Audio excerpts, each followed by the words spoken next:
affaire qui vous a marqué, vraiment d'infanticide, qui vous avez du mal à oublier aujourd'hui?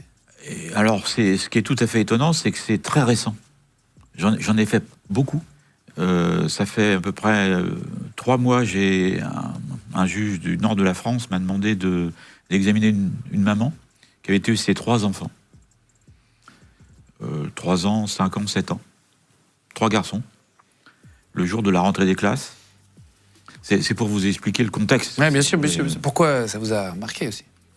Et en fait, ce qui s'est passé, je suis resté 4 heures, 5 heures avec elle pour essayer de comprendre. Elle était totalement détruite par la culpabilité. Ah oui, c'est-à-dire que même les gens qui font ça... Parce que contrairement aux tueurs en série, eux, ils ont de la culpabilité énorme. Elle était complètement détruite. Elle était traitée au niveau psychiatrique, parce que il fallait la maintenir en vie. Il y avait un risque suicidaire tout à fait terrible. Parce que ce que j'explique souvent dans les cours d'assises, quand je dépose, c'est une maman, c'est fait pour donner la vie, c'est pas fait pour donner la mort. Mais nous, on a l'envers de la médaille, si vous voulez, par rapport à ça. Et en fait, quand je suis rentré dans ma voiture, après, vous savez, moi, il me faut toujours un sas de décompression, parce que... Alors, j'ai une liste, une playlist des années 80, compte tenu de mon jeune âge.